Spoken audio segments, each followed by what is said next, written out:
અમે શરૂઆતમાં civil hospital ખાતે ગયા. જે વ્યક્તિને માર માર્યો છે એને ખોલીને આખું જોયું તો ખૂબ બેરહમથી મારી છે. એમના પરિવાર ખૂબ જ વેદના અને દુઃખ અનુભવી રહ્યો છે.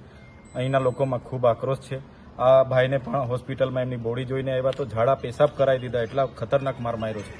ત્યારે અમે કહીએ છીએ કે અમારા લોકો સામે આટલી બધી ધૃણા કેમ? વિસ્તાર અમારો, વસ્તી અમારી, જમીન અમારો, ત્યારે અમે હવે ચલાવવાના નથી. અમને ન્યાય નહીં મળશે તો આવનાર દિવસોમાં હજારોની સંખ્યામાં આદિવાસીઓ અહીંયા ભેગા થશે અને અમારે બંધના એલાનો પણ અમે આપવાના છે. એમને ન્યાય મળશે. આવતીકાલે પણ અમે સ્ટેચ્યુ ઓફ યુનિટી બંધનું એલાન આપીશું. આવનારા દિવસોમાં 5 દિવસ 10 દિવસ જેટલા દિવસો થશે અમે બંધનું એલાન આપીશું.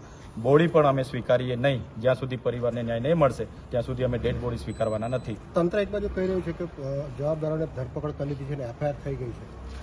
તંત્ર દ્વારા જે અહીંના મજૂર લોકો છે, સુપરવાઇઝર છે, એમની ધરપકડ થયેલી છે.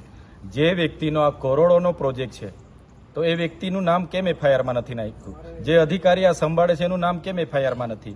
અને આટલો કરોડોનો પ્રોજેક્ટ હોય, 257 કરોડનો ખર્ચો થયો છે તો અહીંયા તમારે સીસીટીવી કેમેરા મૂકવા જોઈએ. અહીંયા કોણ આવે છે, કોણ જાય છે તે પણ તમે નથી મૂક્યા. એટલે 6 વર્ષથી આ પ્રોજેક્ટમાં માત્ર ને માત્ર કરોડો રૂપિયા અહીંના ભાજપના લોકો કઈ રીતના સગે વગે કરે છે આવનાર દિવસોમાં ખુલ્લા પાડીશું. આજના આટલી દુઃખદ ઘટનામાં પણ કેટલાક રાજકીય નેતાઓ આને ભીનું સંકેલવા માટે પોલીસ પર દબાણ કરી રહ્યા છે, પણ અમે એ ચલાવવાના નથી.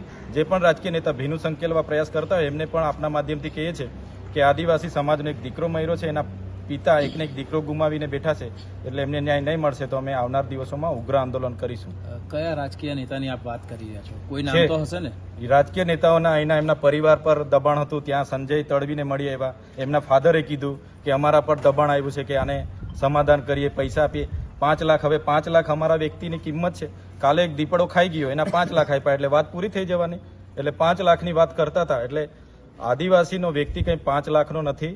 5 લાખમાં શું આવે છે? એટલે જે પણ વ્યક્તિ મૃત્યુ પામ્યો છે એને 1 કરોડ રૂપિયા અને જે પણ વ્યક્તિ દવાખાને છે એને 50 લાખ રૂપિયાની વળતર આ એજન્સી અને નોડલ અધિકારી આપે એવી અમારી માંગણી છે.